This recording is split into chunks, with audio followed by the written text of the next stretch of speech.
Olá, sejam bem-vindos ao meu canal para mais uma semente do Evangelho. O Evangelho no Lar é o farol de luz que você implanta em seu lar. Durante a leitura do Evangelho, você percebe a leveza, as irradiações, as bênçãos de luz e de paz que o seu coração transmite quando você faz a leitura do Evangelho. Hoje nós vamos falar sobre o capítulo 26, Dai gratuitamente o que recebeste gratuitamente. Como estamos estudando o livro da Dona Maria João de Deus, vamos continuar com a lição de número 18. Eu queria agradecer a algumas pessoas que estão deixando seus comentários, aí no YouTube, após a lição, e que estão estudando esse livro, Isso é bom, foi o despertar, que tocou no coração dessas pessoas. O Guia Invisível. Nesse interim, elevei fervorosamente a minha prece a Deus, ouvindo em resposta a voz de um ser que me elucidava. Maria, minha filha, estás ingressando na existência real. Esquece tudo quanto se relaciona com os teus dias na terra busca atenuar a saudade que te calcina, porque as portas do teu lar terreno fecharam-se com os teus olhos. Imagina, nesse momento, ela lembrava ainda da casa dela, isso estava interferindo na evolução dela. E aqui, aquele espírito amigo, aquele guia espiritual, aquele guia invisível, trouxe esse esclarecimento para ela. Por enquanto, não me podes ver, porém fui aquele que te orientou em meio dos labirintos do planeta que abandonaste. Eu era a voz que falava à tua consciência nos instantes difíceis e fui o sirineu que te amparou nos amargos transes da morte. Acompanhei os teus passos quando te afastaste das trevas do sepulcro, e a minha mão estava unida à tua quando erravas na obscuridade da incompreensão. Desde o momento bendito que entendeste em verdade a tua situação, tenho espargido claridades sobre a tua razão e sobre a tua fé. Fazes bem em te voltares para Deus nas tuas dolorosas conjecturas.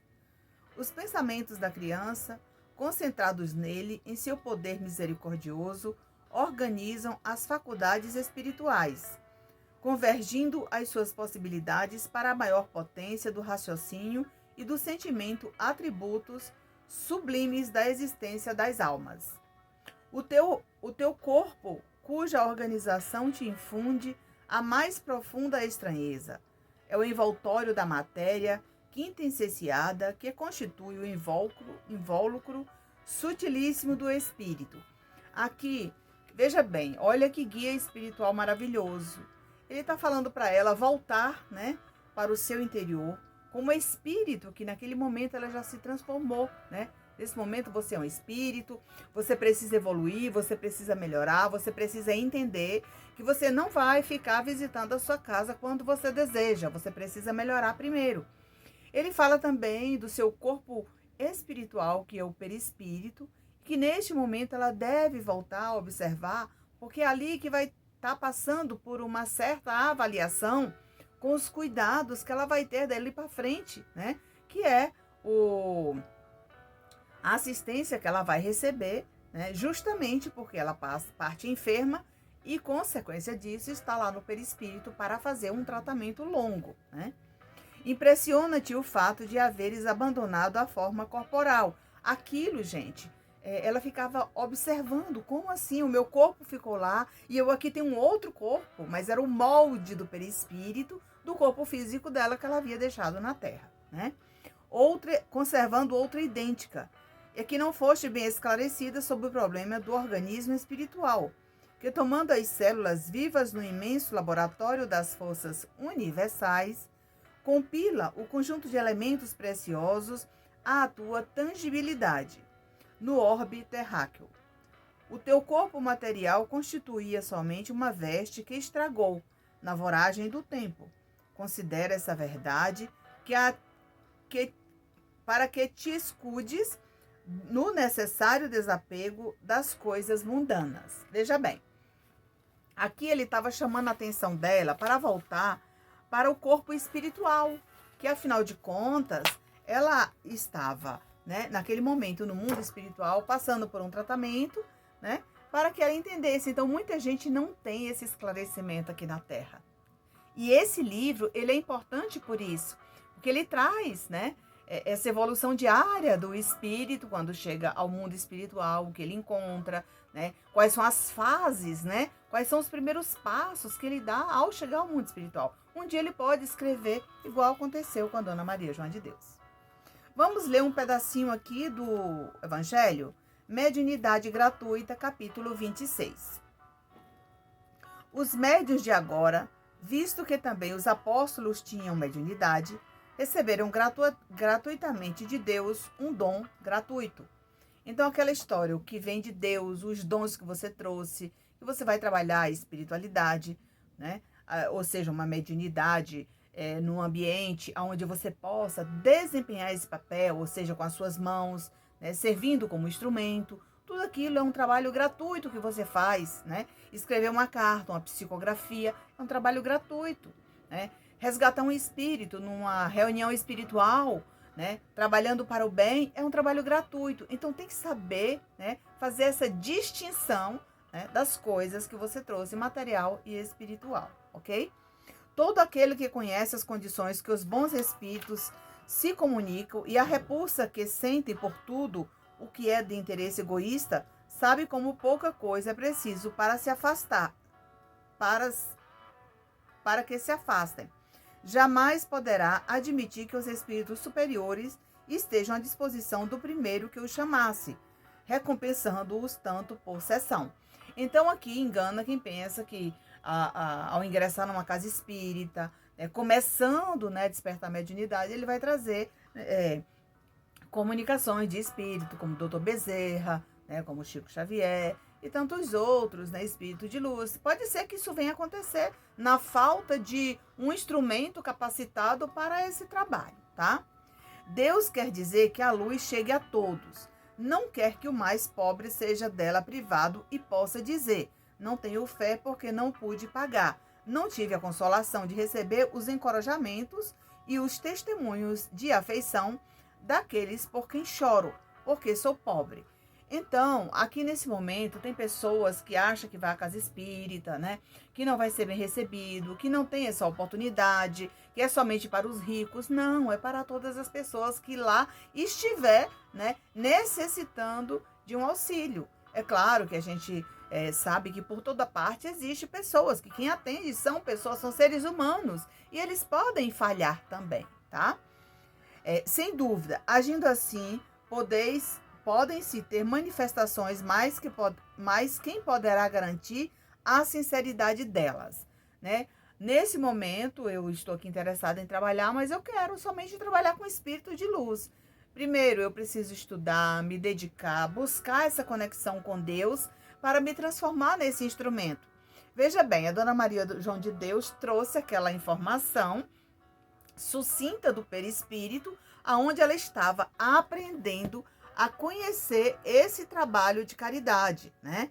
Na verdade, ela foi preparada para aquele momento e estava recebendo as instruções justamente do seu mentor, coisa que ninguém tinha esclarecido na Terra porque ela não estudava sobre o assunto, né? Continuando, ele diz: aquele que quer comunicações sérias deve, em primeiro lugar, procurá-las seriamente, depois de certificar-se sobre a natureza das ligações do médium com os seres do mundo espiritual. Tem que ter muito cuidado com essa questão dos nomes dos venerandos. Médium evangelizado, né, que tem conhecimento da doutrina espírita, que tem conhecimento desse cunho espírita que ele vai colocar no papel, que ele vai transmitir através da fala, através da vidência, através da clareaudiência, né? Quando ele ouve, né, o comunicado do espírito para transmitir para outras pessoas, ou através da intuição. Tudo isso é fundamental. Você está abolindo tudo isso que você foi aprendendo aos poucos, juntando, né, naquilo que é bom, porque às vezes você trouxe do passado algo que você não sabia, e quando você começa a estudar, você começa a despertar, né, o conteúdo realmente validado por todas as pessoas que estão ao seu redor. Continuando, ele diz: a mediunidade séria não pode ser e jamais será uma profissão, não somente porque seria desacreditada moralmente e logo se assemelha aos que leem a sorte, mas também porque um obstáculo se opõe a isso. Quando a gente fala nessa questão das cartas, né, mas das cartas de baralho, né, tem tanta gente que lê a mão, né, conta aí o seu presente, passado, futuro. Aí, às vezes, aquela pessoa começou a estudar o espiritismo. Nossa, Nancy, e é proibido isso? Não, gente, não é proibido. É aquela história. Às vezes você quer uma coisa imediata, mas você não sabe quem é que está lhe ajudando a interpretar aquela carta, porque, na verdade, a carta, quando você tira, porque eu não sei ler, né? Não sei ler cartas, né? Então, ou seja, carta de baralho, tá, gente? Não confunda com uma carta psicografada.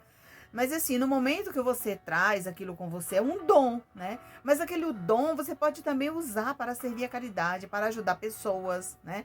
Para esclarecer espíritos quando você estiver num ambiente apropriado para servir com os seus talentos. É isso que o Cristo quis falar nessa lição de hoje. Dai de graça o que de graça recebeste. Porque toda prática espírita, ela é gratuita, né?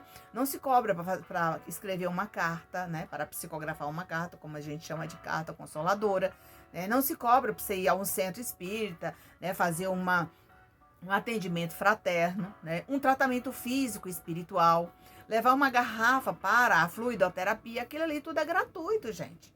Então é isso que ele quis falar. E que os médios evangelizados, preparados, eles já trazem consigo um dom, né? Aquela mediunidade latente. E ao mesmo tempo, ele vai evangelizando, né? Vai estudando e colocando em prática os seus talentos com equilíbrio, conhecimento e responsabilidade. Não deixe de assistir as nossas playlists do Evangelho Sementes, que estão aí no Evangelho, estão aí no nosso canal no YouTube, para nos ajudar na evolução do canal. Divulgue as nossas lives nos seus grupos de estudo, nos seus grupos do WhatsApp, no grupo de família, para que a gente possa crescer aqui no YouTube. Até o próximo encontro e não deixe de assistir os nossos próximos vídeos nas sementes do Evangelho. Que Deus nos proteja e fiquem na paz do Mestre Jesus.